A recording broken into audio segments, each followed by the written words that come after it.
Welcome to Happy Times and Places, a positively inclined Doctor Who commentary podcast in which I, Toby Hadoke, get a special guest to nominate a Doctor Who story. I then have to commentate along and see if I can guess what my guest's favourite thing about each episode might be.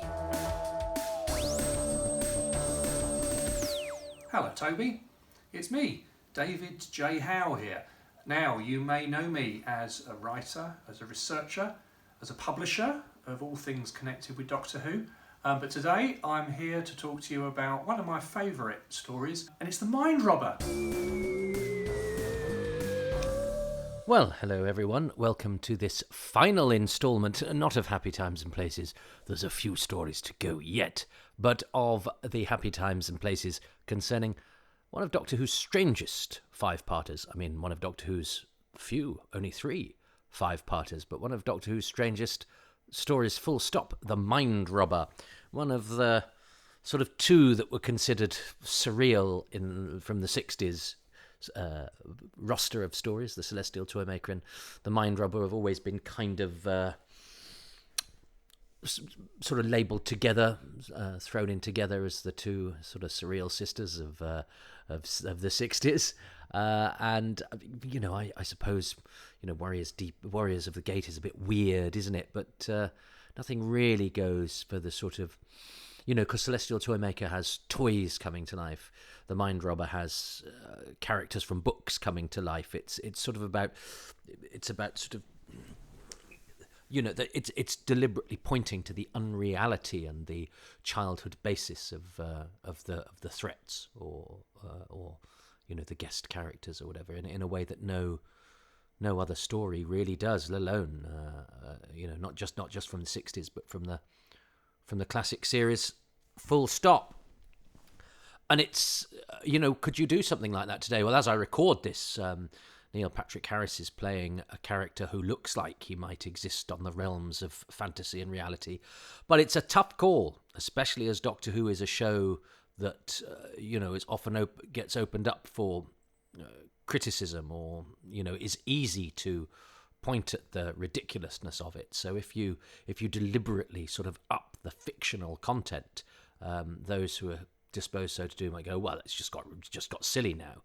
But of course, everybody knows the potential to have talking toys or talking fictional characters is silly. I mean, they're aware of that, and they've gone for it anyway. So I think that almost defeats the argument being made before it is made. Yeah, they're toying with the idea of what is it. They're really, you know, they're really tottering on a line here, and deliberately so, and they should be applauded for that. And I think it's more successful here in The Mind Robber than in Toymaker. Where Toymaker, I think the idea is great, but in execution, well, anyway, let's see what happens when I have to be positive about Toymaker, which I do have an illustrious guest who is a staunch advocate of the story. It's their favourite story, in fact. So I'll have to take a weekend off when I do that one.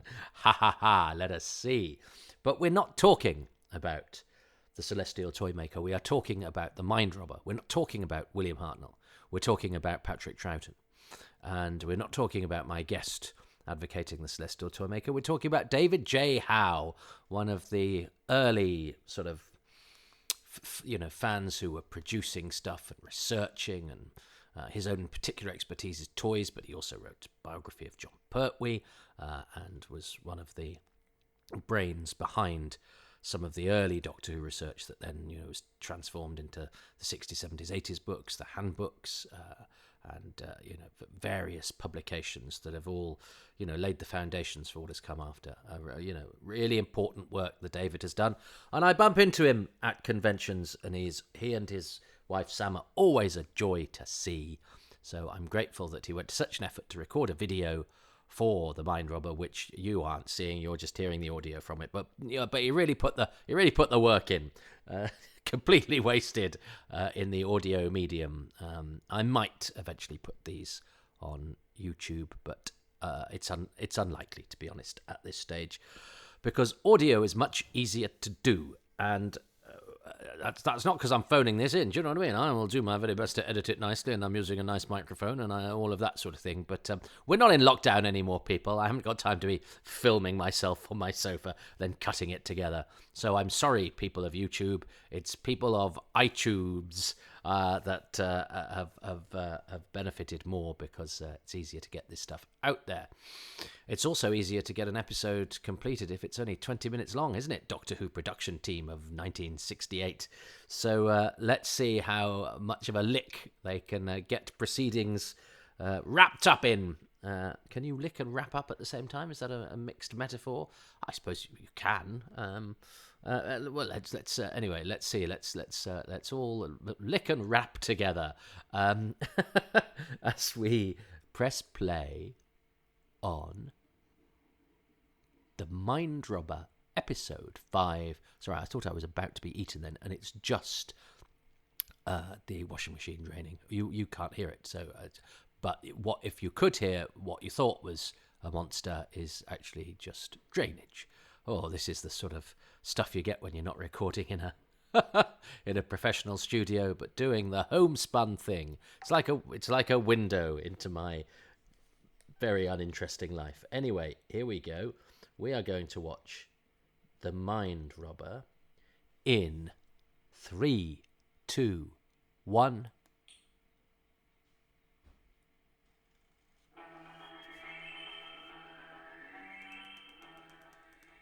So, this is the final episode of The Mind Robber. It looks very short to me on my playing. I think it's one of the shortest episodes of Classic Who. So, this should be over. This should be painless. If you don't like listening to my voice, which of course is a very silly thing to be doing.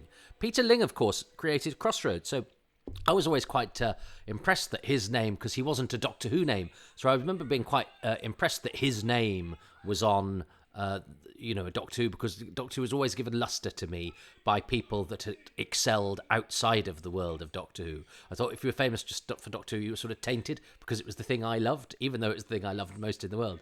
But Peter Ling coming from Crossroads, because my grandparents watched Crossroads. Now, of course, and I've seen some Crossroads recently, goodness me. I mean, we think that, some of Doctor Who's production standards are a fair stretch for a modern audience, but my God, at least it's trying to create space and stretch the imagination.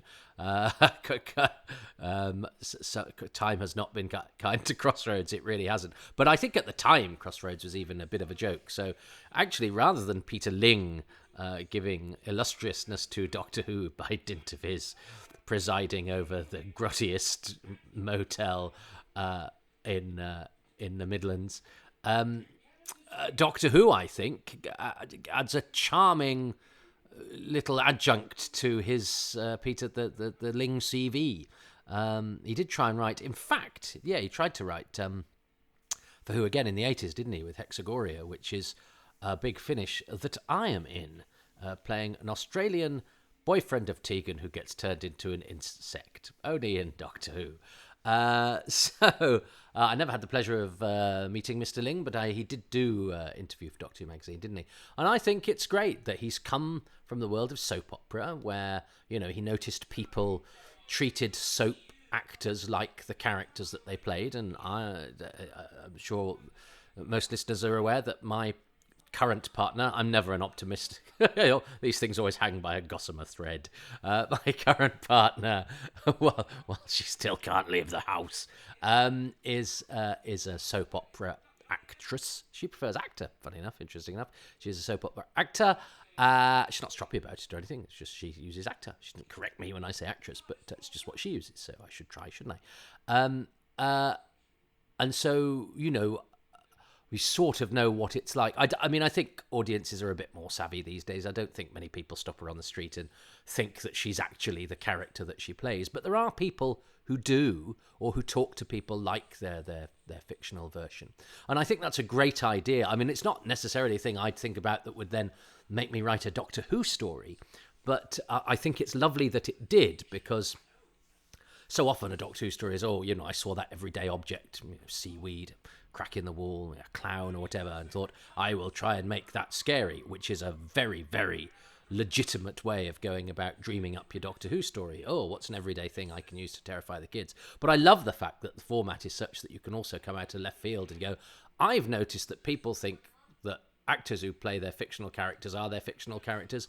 What if there was a place where they all existed? And I love the fact that it doesn't bother to sort of explain the science of it. It doesn't explain the science of what it means to become fictional, which is what's happening with Jamie and Zoe here. And that's quite disturbing, isn't it? That you've got the sort of impassively faced Jamie and Zoe there, their personalities removed. They are, they are soulless, if you like.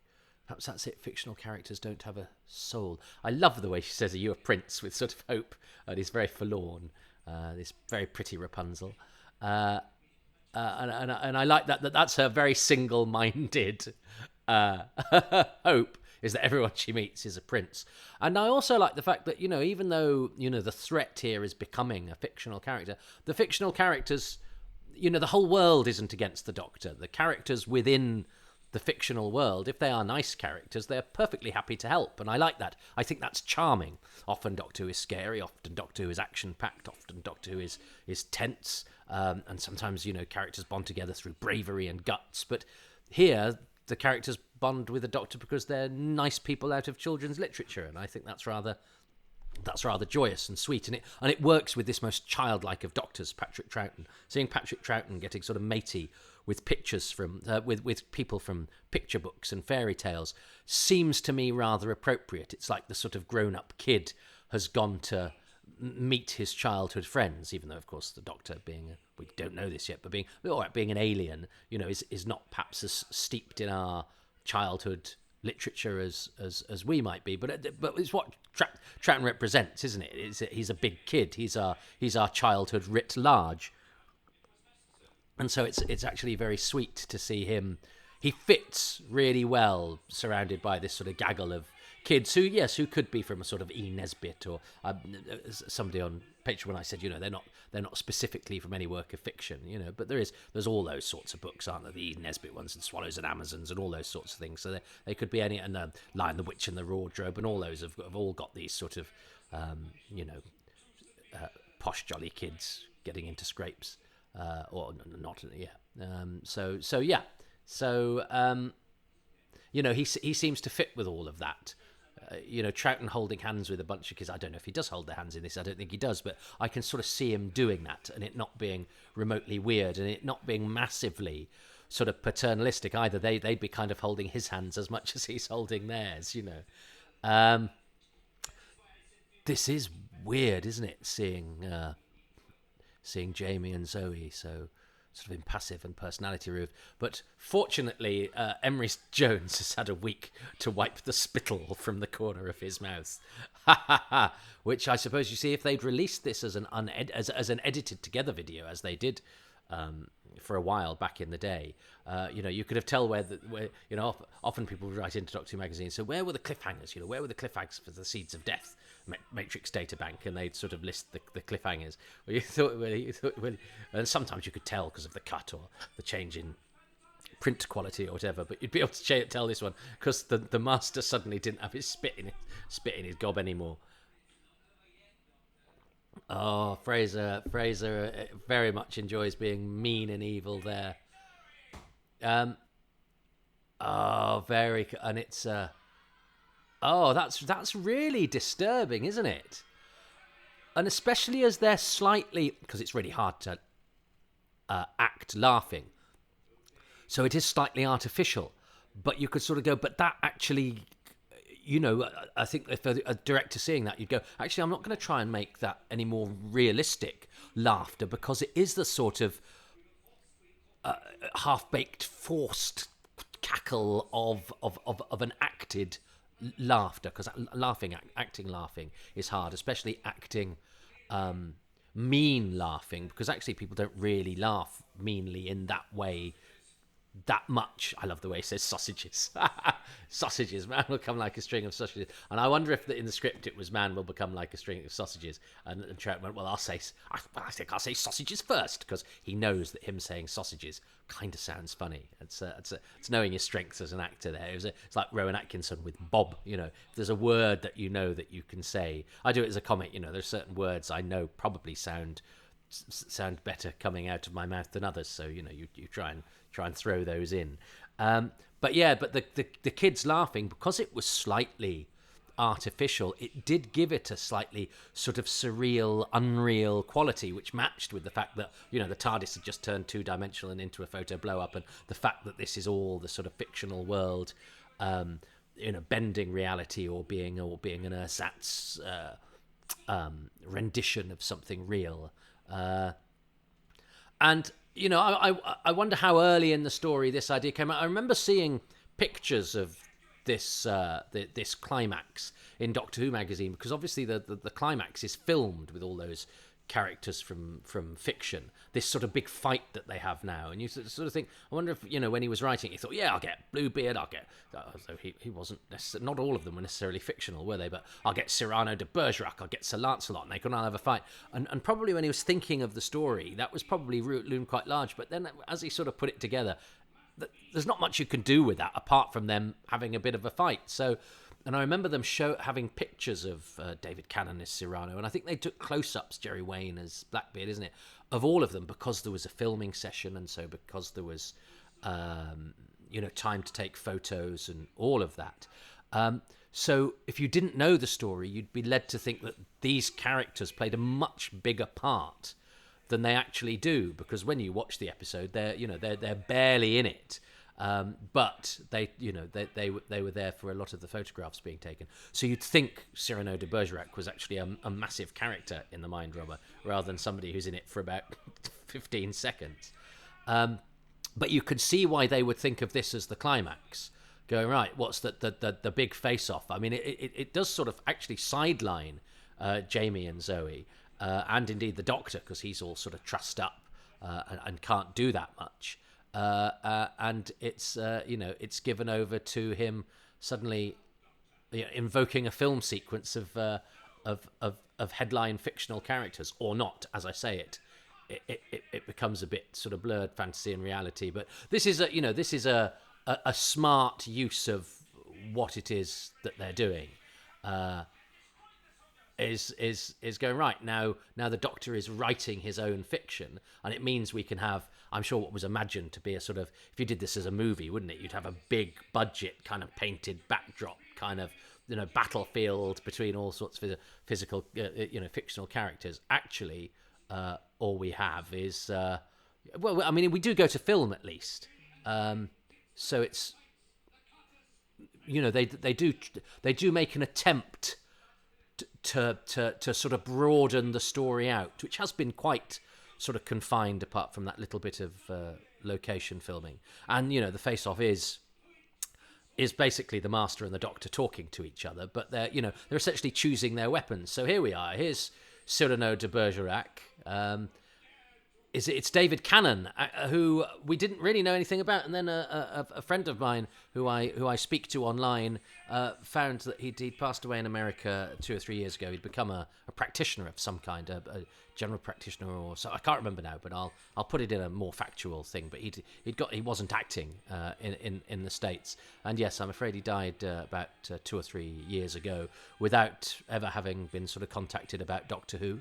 D'Artagnan and Sir Lancelot is a wonderful swordsman, John Greenwood, who I had the pleasure of chatting to over the phone when his former colleague Derek Ware had passed away. Now, John was an excellent swordsman and became a swords teacher at drama schools, but had been the swords master on Olivier's Shakespeare films and done lots of illustrious theatre sword fight arranging as well. And he lived not far from my mum. He lived in Hereford. So I thought, well, what I'll do is, there's a few people that live around there. What I'll do is, when I go and visit my mum, I'd asked John, I said, when I'm next in Shropshire, can I come to yours? He said, oh, absolutely, blah, blah. Because I always felt it was nicer to interview people in the flesh. But of course, when you're talking about interviewing old people, what you should do is interview them as soon as possible. I interviewed him about Derek. I've got a little phone call I did with him about Derek Ware. But he's such a career, and because he'd worked with Olivia and stuff, I thought he might be a bit sort of, well, I'll have to think about this. And he was like, no, absolutely, yeah, come see me whenever. I'm, retired. And he obviously didn't think of himself as any sort of big stuff at all. He plays Sir Lancelot and D'Artagnan in this, John Greenwood. And in fact, I've just been talking to a friend on Facebook who he taught at drama school, who said that, she said he was absolutely lovely and an excellent swordsman, even in his sort of older years. But I sort of thought, oh yes, no, I should go round. I should bring him a bottle of wine. Actually, he'd have been happy if I'd interviewed him then. If I'd just interviewed him on the phone about his career, and I'd have that now as a record, and it would have been lovely. But I always resisted interviewing people on the phone because I thought it was better to meet them in person and to buy them lunch just as a sort of courtesy. But actually now, I think most people would actually be happier to just get it out of the way over the phone. They don't need to be bought lunch. They don't need to leave the house and go and meet a stranger. But my mind didn't work that way then. I didn't think, let's just do it over the phone. I thought one had to meet people because you can interview and you can get perfectly decent quality recordings of interviews over the phone. But I always did that as a last resort. Now, of course, you'd do it on Zoom at the drop of a hat. But, I'm talking pre-plague, people. I'm talking from a time when Zoom was just a rocket-shaped lollipop. So that film sequence doesn't last very long at all. But as I say, you would think from the photos that we had of those characters that was a major part of the drama. I do like the sort of close-up of the guns of the white robots. They're very effective. They've made good use of these costumes. And now the sort of whole world goes haywire using a lot of footage from sort of previous episodes. It's as endings go, it's not hugely clever. Well, they've had the climax with the face-off of the different characters, but they basically get who built the computer. They basically get the robots to shoot the computer. It's a fairly straightforward. It's quite a rushed ending actually, but this is all very effective. The close-ups of the chest plates. He's not averse to doing close-ups of his monster bits, as we know from the Crotons, and that's actually not a bad idea, especially when you're on film where everything looks a bit better. I think less bold directors might shy away from that, but I think Maloney has the courage of his convictions, and this is all very well done. For a story that still nonetheless feels quite small and quite contained. There's a lot of these sort of VT shots in a small set trying to convey as best they can the sort of the cataclysm unfolding, the climactic cataclysm, much of which now takes place with just the actors and a black backdrop. I mean, it really is sort of done on the cheap. But as I say, I think this story can handle it. I love the fact he's got a copy of his own magazine. But it is a sort of, especially when next week, we don't pick up from this. We don't actually see what happens to the master. We don't see them drop him off. It's one of those stories where the ending, especially as the running time is so low, is so small, where the ending does feel a little bit rushed. And I think next week you go, oh, I kind of thought we'd be picking up more blatantly from where we left off. But again, the fact that it's slightly awkward, that it's sort of, a bit like when you leave a book. That is the kind of end, isn't it? It's when a piece of a non-continuous fiction, whereas of course Doctor Who has to come back next week. The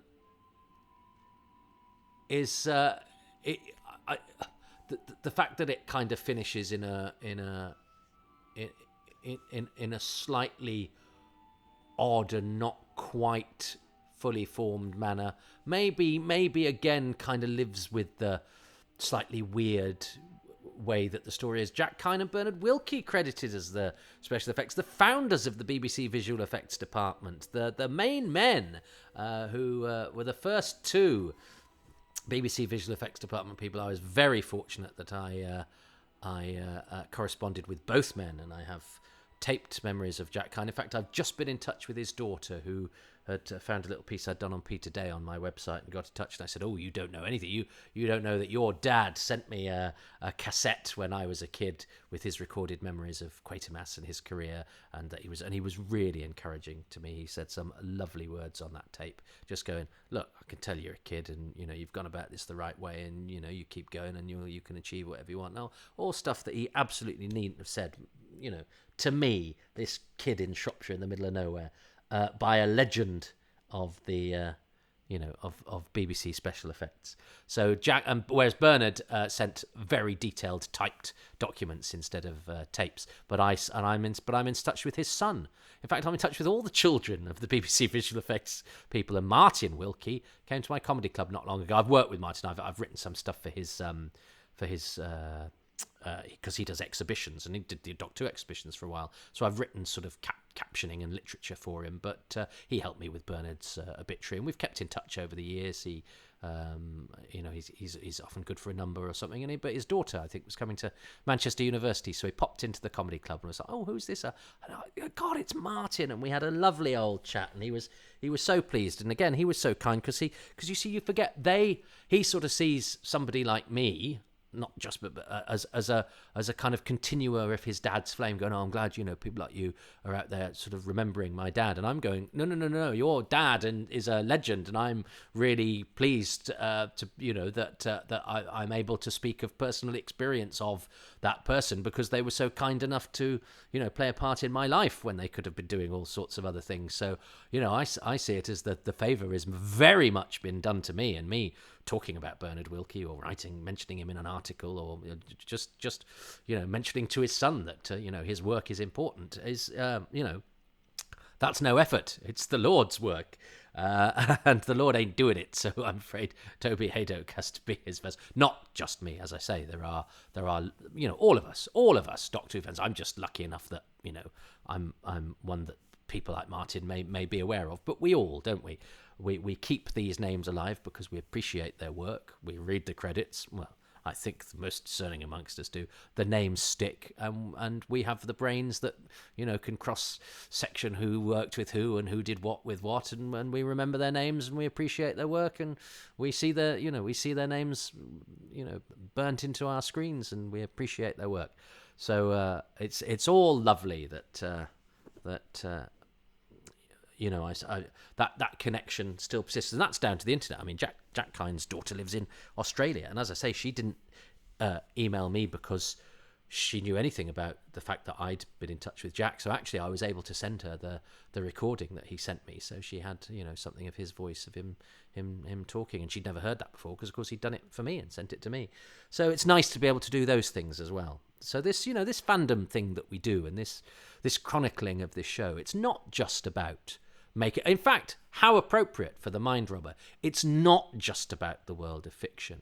It's about the world of fiction coming into our real life. The facts of fiction, which was a great working title, which they should have used.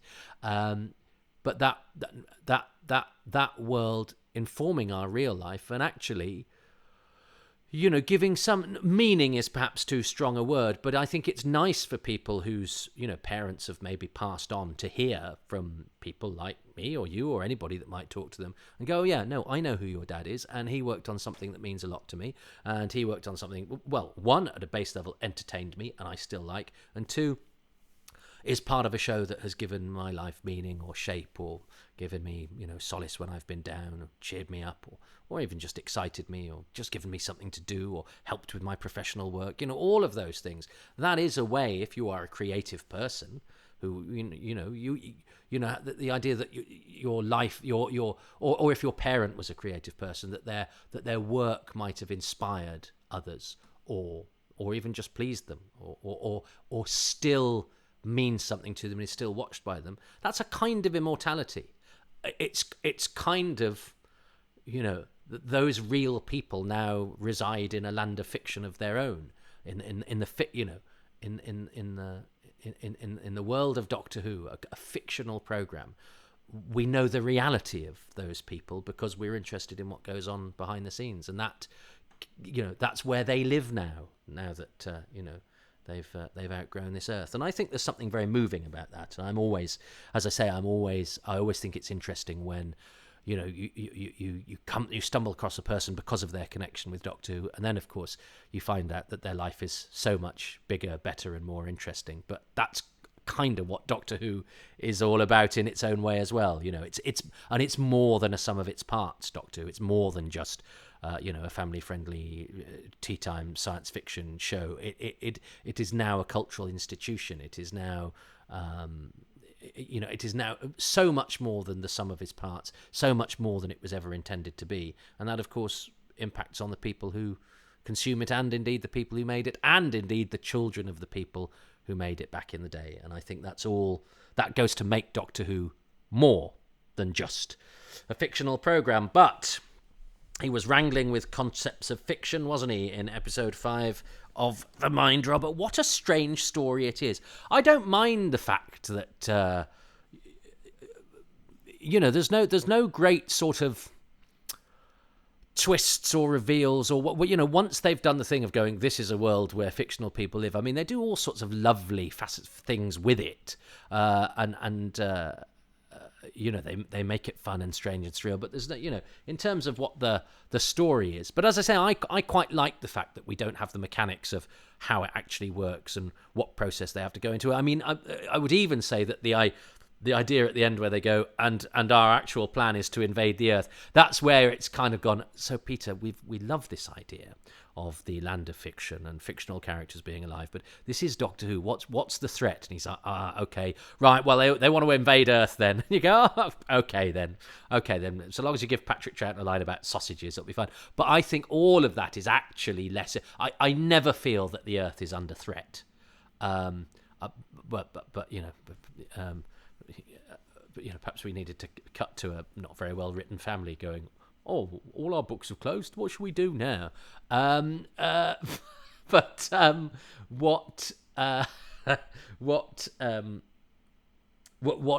that's not really what the story is about. It's about this strange, abstract idea of what it means to be real and what it means to be fictional.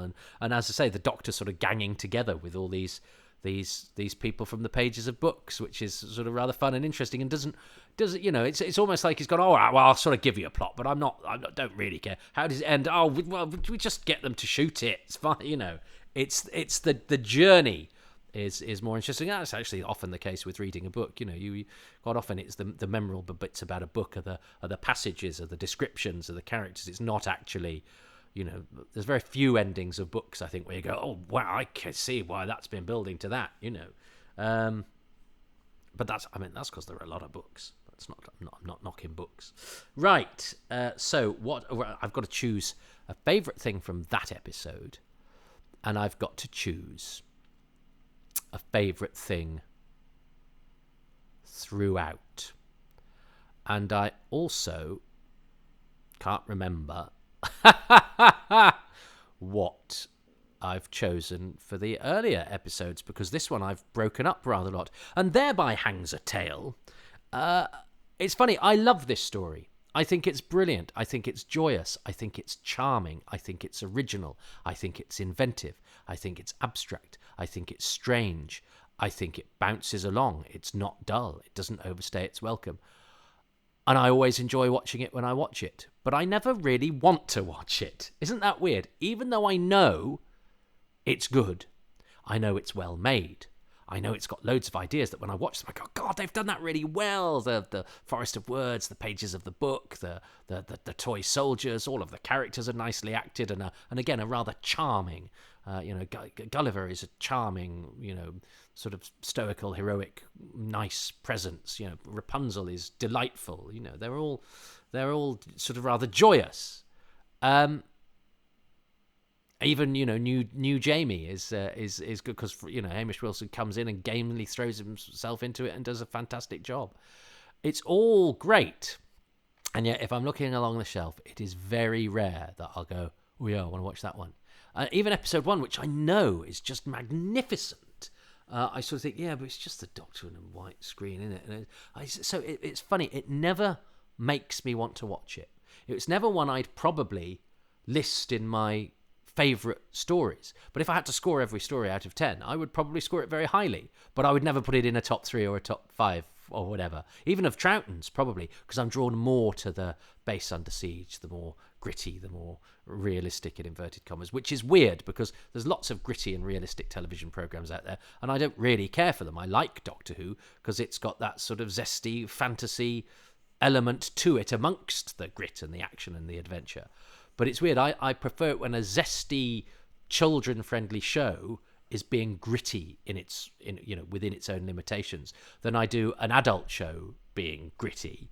And yet when Doctor Who is the things that it is that make it unlike an adult show, zesty and frothy and fun and weird and strange, I go, oh no, I need a bit more of the things that like the other programmes, even though those aren't my programmes. Really weird. I'm trying to articulate why I think The Mind Robber is brilliant, but why I very rarely want to watch it. Isn't that interesting?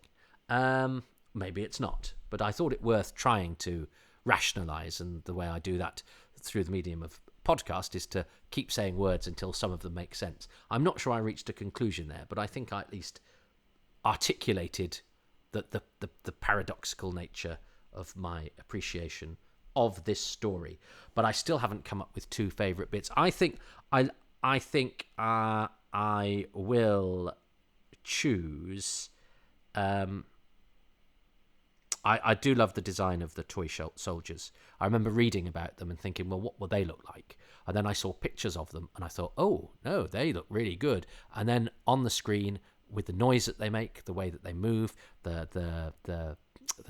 twisty things on the back, they're a really good, you can see, if I was Peter Ling and I'd come up with the idea of toy soldiers as my sort of one of my secondary menaces, and that was the design and the noise and everything that they came up with, I think I'd be delighted. I think they are exactly what you'd want in this, and indeed in the Celestial Toymaker, which that they have some, they would have not been out of place in. They are something pulled from a toy box and made giant, and without much change to what they actually are, but just for the fact that they're big ones and they're moving about, and maybe they've curved their mouth slightly, they look terrifying because they are a perversion of a toy. A giant toy is in a way that a clown can be scary as well. A slightly sort of perverted version of a kid's thing has an added sort of menace and strangeness to it. So I think the design of the toy soldiers is maybe my overall thing, and my favourite thing from episode 5 is, do you know what?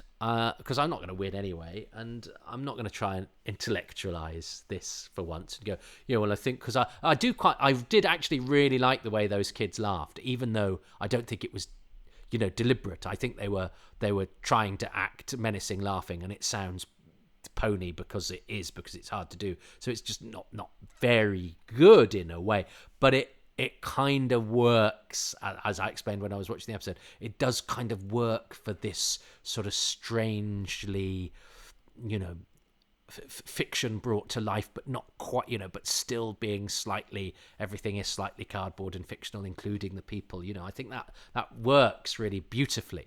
I could intellectualize that, which is essentially a thing not pulled off particularly well, but by virtue of what we're watching and what we're doing, you can sort of say, yeah, but I can kind of see why that might work. But that's also because I'm obviously well inclined to this stuff, and it behoves me to always see the positive. Like I said once, we're Doctor Who fans, we see body horror where other people see sticky tape, and that's okay. I'm fine with that. But I think that would be dishonest of me, because I just noticed it when I was watching it this time. It's not a piece I particularly noticed before, and perhaps because I was in the navel gazing zone, I was able to intellectualize it on the fly. But the bit that actually that always makes me smile about this episode, and there's a bit that if you had to go Toby Mind Robber episode 5, I'd think about the fight, and there's nothing wrong with the fight. It's very well done. I think it's a great idea having all those literary characters fighting each other, but it's quite cursory.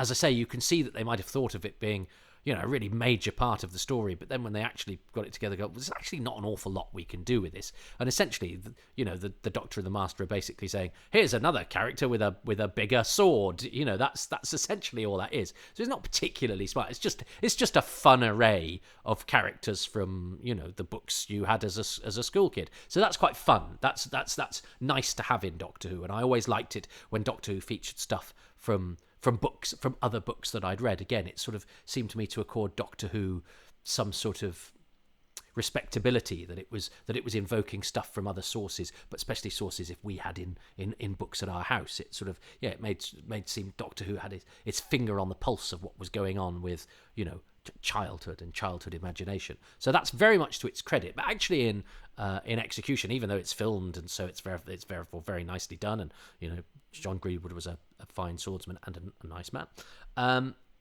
I think I could probably intellectualize that and make a good case for it, but I think I would be being dishonest. I like some of the close-up shots of the guns firing and stuff like that, and I think I think that climax is well done, despite the fact that it's obvious that it's being done with very, very limited resources, but which again kind of lend themselves to this story. The fact that it's just a black cloth sort of says, well, but this world is made of nothing. I think all of that, I could intellectualize all of that, and in fact I probably have done.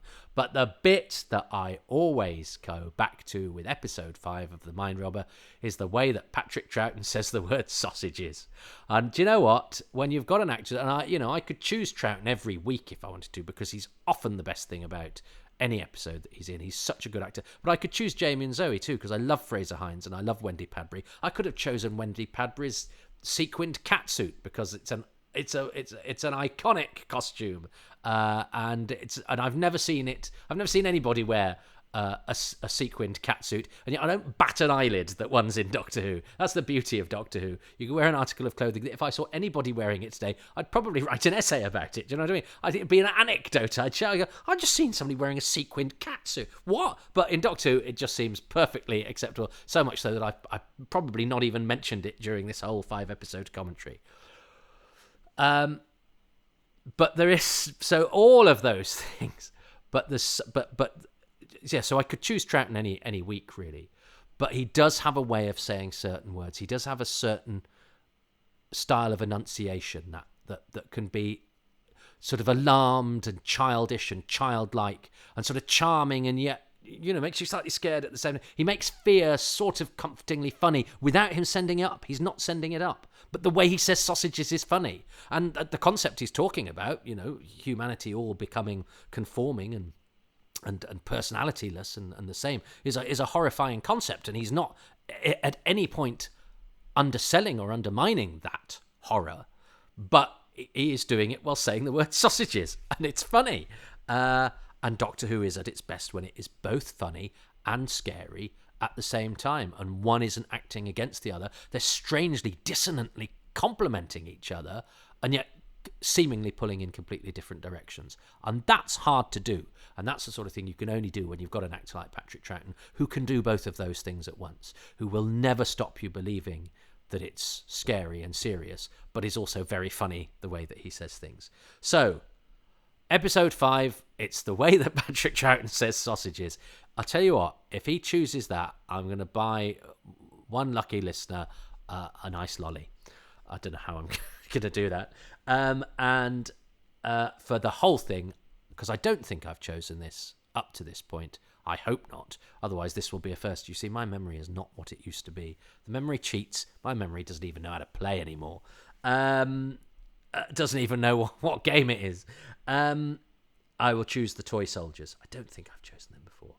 So, David J Howe, what's he going to choose for the Mind Robber 5?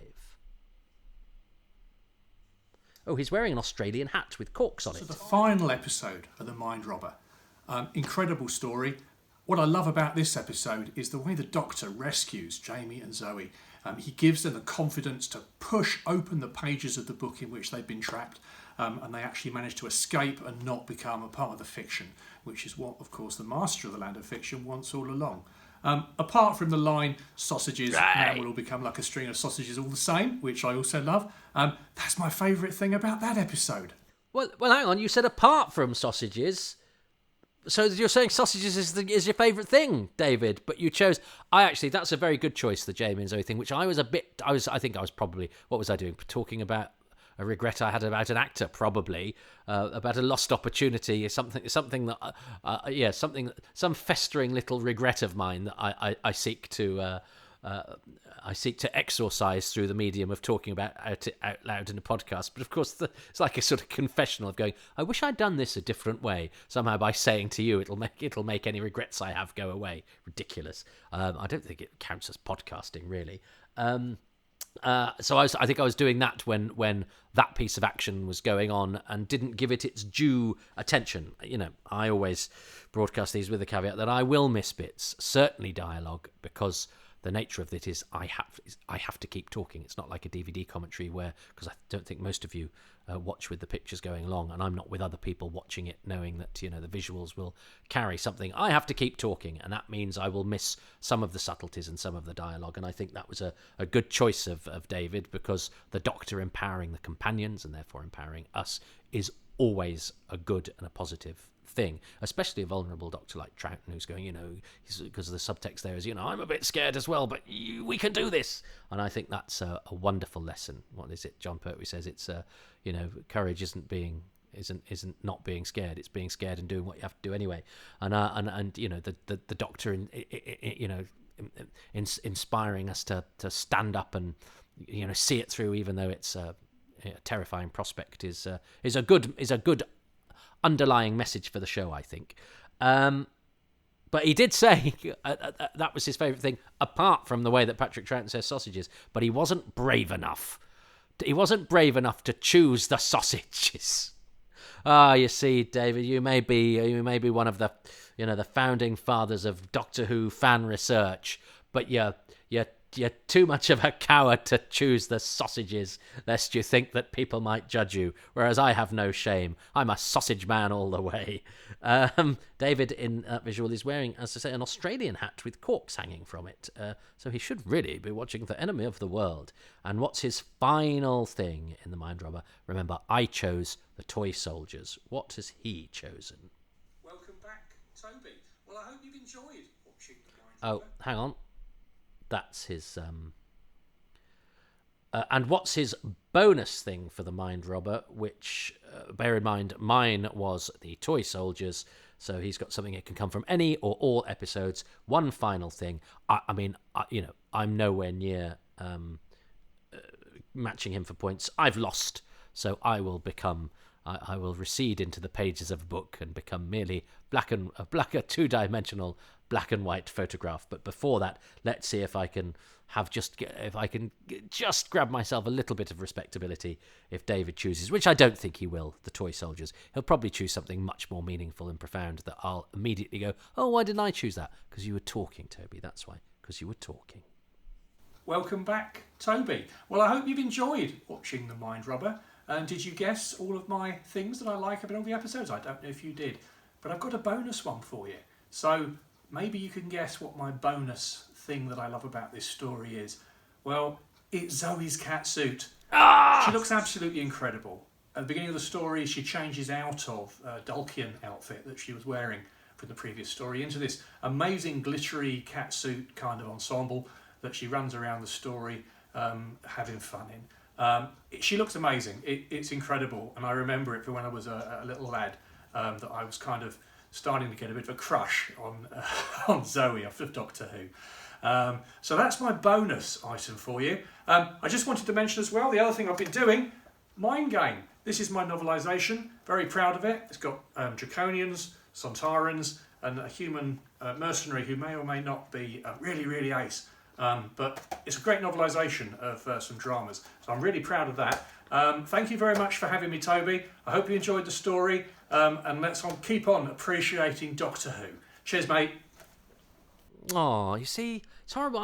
When I see David talking there, I go, oh, I say hello at conventions, we have a chat, but then you go, oh yeah, this is somebody I haven't actually seen in the flesh for ages, and it reminds me of all the lovely people out there. It's hard, isn't it? Because sometimes I think you look at Doctor Who fans and the way some express themselves on the internet, and not all people who express themselves badly on the internet are bad people and deliberate trolls. Sometimes, being a Doctor Who fan is quite a frustrating thing, and expressing yourself on the internet is quite a hard thing. And sometimes I think we worry too much about how other people express themselves and don't sort of give them the credit for having a universe of their own terrors to face. And sometimes, raging at the way that somebody else has made or liked or watched Doctor Who is the way that people, I exercise my demons by talking to you about regrets I've had over meetings or otherwise with character actors. Other people, as I say, get online and vent a little bit, and sometimes not as perhaps articulately as they might if they were in human company and could see the expressions on your face. But it's when I see people like David, who I don't see really often enough, and when I occasionally, do come across a gang of hooers. If this is ever transcribed, that will read, if I ever come across a gang of whores. You know what I mean. It's a reminder that there are lots of lovely people out there who've, written about and chronicled and contributed to the archiving and history and research of this show, and just enjoying it, and just who've contributed to sort of social occasions where you can get together and discuss your favourite programme. And David is one of those, and it's very nice to see him. He did this, everybody recorded their contributions to this a while ago, and so he's holding on to Mind Game there. I thought he very artfully slipped in that there was a character who had an ace personality. I thought he did that very well. He did it better than I've just done it now. But since then, there's other books have come out as well. So do if you've enjoyed his contribution to this, or you enjoy this podcast, which if you're not a patron is obviously free, and if you're enjoying it for free, maybe support some of the work of the guests that you hear. So David's book on Mind Game, which is a Doctor Who sort of spin-off, and based on a video drama as well. So it's got, it's part of the rich tapestry of Doctor Who offshoots, and especially offshoots that were made when Doctor Who material was thin on the ground, and it was itself a rather neglected franchise. Poor old Doctor Who. I don't like the word franchise. I immediately regretted saying that. Old thing. It was rather a neglected old thing. I much prefer the phrase old thing to the word franchise. Haha. But I've just bought a book called This Is a Fake, which is from Telos Publications. But they've got quite Andrew Mark Thompson, brilliant designer and wit and creator of pretend tie-in merchandise, and Telos have put that all together in a beautifully presented book. But Telos have I've pre-ordered both of their production diaries of Hartnell and Troughton, which have been put together by David Brunt, who's been a great help with things like Too Much Information, one of the unsung heroes of fandom, David Brunt. And David's books look like they're going to be exhaustive and superb. So Telos Publishing, that David has published many books through his imprint, is a very important part of the Doctor Who publishing world, but doesn't necessarily get the coverage that I think it sometimes deserves. So if you've enjoyed David's contribution to this, please check out Telos Publishing. There's lots of lovely books there, and they're an independent outfit, and the more people that buy their books, the more they can produce the sort of books that I know, if you're listening to this rubbish, they actually produce some quality stuff that's really worth your time and your money. So yeah, go do check out David's stuff. So thanks to David. That was lovely to see him. I'm sorry he's had to wait so long for this. I hope you enjoyed going to the land of fiction, but that you're feeling very much still that you are in your very own factual world. I think it would be really interesting to revisit the land of fiction. I think it would be a bold show, but one day it will happen. It might happen after I'm dead, though. It might have to be a long way down the line, because it really will get accused of disappearing up its own fundament. But I think there is a story to be had, and I know there have been books and comic strips where this has been flirted with, but where the Doctor lands and somebody goes, "Oh, hello, insert name of actor playing Doctor Who here. Are you ready for your interview?" And that the Doctor lands in a world where they're trying, where the Doctor is an actor in a long-running television show. I think you could do really interesting stuff.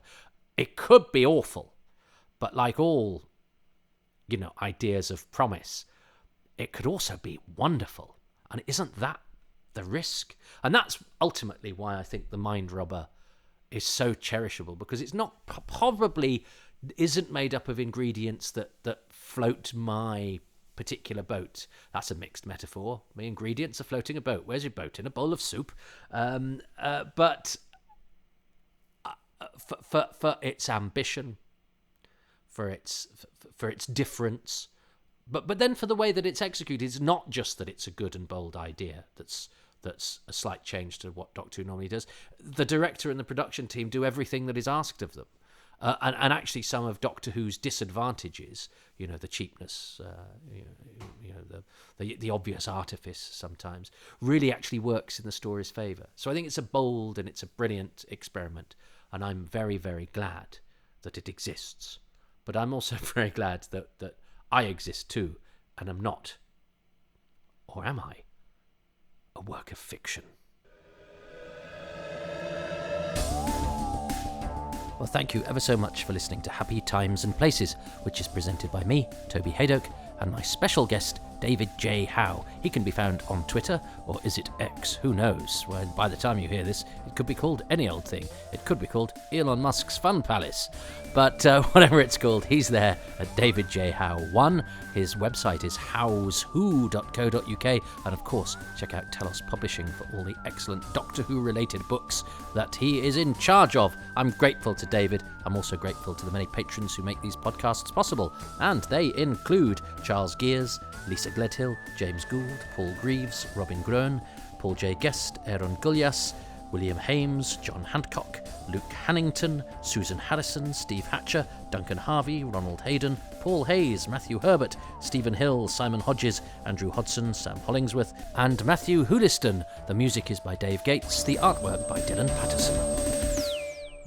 Would you like your name read out? Well, that's one of the many bonuses you get for being a patron at patreon.com/Toby Hadoke, where for as little as £3 a month, actually less than that if you sign up for a year in one go, because then you get a 10% discount, whatever tier you're on. But for as little as £3 a month, or £3 a month minus 10%, you do the math. I hate saying math, it's maths, but I'm trying to get international appeal, and the Americans say math, but I'm not spelling colour that way. Anyway, I'm disappearing down a bolt hole now in the differences between America and the USA, and I don't want to get my diapers in a twist. So, what am I talking about? I'm talking about Patreon. By the way, the differences aren't, there's no quality judgment there. We just do things differently. We are divided, as they say, by a common language. It's just that here in the UK, we spell all the words correctly. Oh no, that's just probably lost me all sorts of followers. And I have some lovely American followers, very generous ones as well. So actually, you spell theatre however you goddamn like. Yeah, there. I wouldn't say goddamn unless it was to appeal to the American. I'm disappearing down. Right, listen. Patreon. Well, I've amused myself. I mean, that's one more person than this usually entertains. Right, listen, this is just a plug. This is this bit is supposed to. I don't think I've got to the end of the sentence I started at the beginning of this bit. For as little as £3 a month, or £3 a month minus 10%, you get bonus material. Sadly, you don't get to skip past this bit. Unfortunately, I should offer that as a bonus, shouldn't I? You get it without the flannel. You get bare bones, just the Doctor Who stuff, man. So what am I saying? Yes. So you get for as little as £3 a month, but you can go. The tiers go up. You can give me £1 million a month if you like, but for as little as £3 a month, you get bonus material, advance releases. You get Happy Times and Places 6 months in advance. Too much information and indescribable. No, what's it called? Indefinable magic. It was indescribable magic for a moment. I forgot the name of my own podcast. At least a month in advance, and you get AMAs, which is Ask Me Anything, and sometimes emergency questions if I'm stuck in a hotel and have no other means of entertaining, in inverted commas, you. So, I mean, come if you haven't just lost the will to live, come to Patreon for more of this kind of gold. Where would you be without it? But if you can't do a monthly subscription, the other way that you can keep independent artists, apparently that's what I am, from starving to death. You can provide them cyber coffee by going to kofi.com/Toby Hadoke. If there's a particular podcast that you've enjoyed, or it's just like, it's a bit like when you walk past Kabuska, you every now and again you think, oh, I'll give him 10p or whatever, and you can do that. You can do that at Kofi. I don't know if you can give me 10p. I think there might be. I don't know. I've never done it. I've never done it myself to me. So I don't know what the settings are. Anyway, let's pretend. Let's just pretend I know what I'm doing. Go to kofi.com/Toby Hadoke. But look, I know that times are tough, and the last thing any of us want to be doing is spending money on frivolities. And I don't expect you to. These are free at the point of contact. They're just a bit earlier if you're a patron. And I know the cost of living is going up for everybody. So the fact that you're just listening to this fills me with enormous gratitude. And what costs you nothing apart from a little bit of your time is to go to iTunes, Podbean, Spotify, and good Lord, take to social media and give these 5-star reviews and perhaps a few lines to sort of describe them, because the more information there is attached to the places that distribute them, the more those places are likely to sort of, ascend them up the display ladder. And it just tweaks my algorithms, and I'm an old man and I need an algorithm tweet every now and again. So if you could do that, I'd be very grateful. That was supposed to be a quick plug, and I think that was probably actually longer than episode 5 of The Mind Robber, which I was right, by the way. I didn't check. I have checked now. At 18 minutes long. So that's the shortest episode of The Mind Robber, and in Doctor Who terms, I haven't checked this, but I think I'm pretty confident in saying, unless I think the shortest of Meglos is 19 minutes. I think The Mind Robber 5 might well be the shortest Doctor Who episode of all time, and yet I've still managed to do a podcast about it that lasts for an hour. I won't say what I am. It's a rude word, and you might be listening before the watershed. You can follow me on social media at Twitter, at Toby Hadoke. These podcasts have their own feed at Hadoke Podcasts. And I'm on Instagram, and I'm trying to get better at Instagram. I'm making videos. I think they call them reels and all sorts. So get a reel with me on Instagram at Toby.Hadoke. I'd like to get good at Instagram, and that features a lot of the stuff from my comedy club, Excess Malarkey, which is at Excess Malarkey, which doesn't necessarily often have anything to do with Doctor Who at all, but it gets really good comedians on. It's at 8 p.m. in Manchester every Tuesday, but as I say, I put a lot of its little clips and packages on Instagram at Toby.Hadoke and on Twitter at Toby Hadoke. And also I have a Facebook page, not the me bit, that's just me, but there's a page for me as a comedian / performer or whatever. The picture is black and white of me looking apologetic in a hat, and if you can follow me there, that I think, it opens the doors to all sorts of magnificence. And be plugging gigs that I'm doing and stuff. The magnificence may be difficult to discern, but it's there if you look closely enough, or just close your eyes and imagine.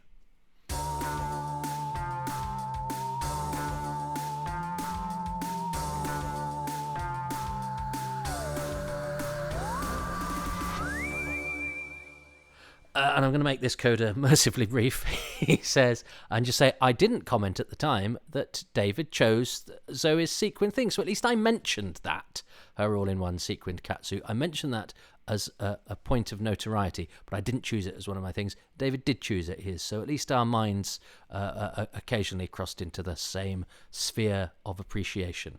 But there we go. That was The Mind Robber. I hope you enjoyed that. I think my plug for Patreon was perhaps the longest and worst I've done, which I think is pretty good. I think that's pretty good going after this many episodes. I've managed to do something even worse than I've previously managed to do it.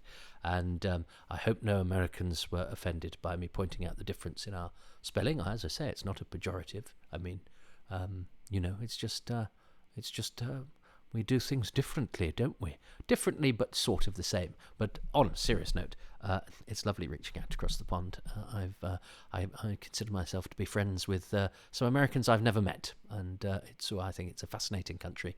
And always been made very welcome there at Doctor Who conventions, but one of the beauties of doing this is that you can reach out from across the pond and have lovely back and forths with people from a different nation, and then you can just casually insult them in a coda where you're supposed to just be plugging your Patreon. You bloody idiot. There we go.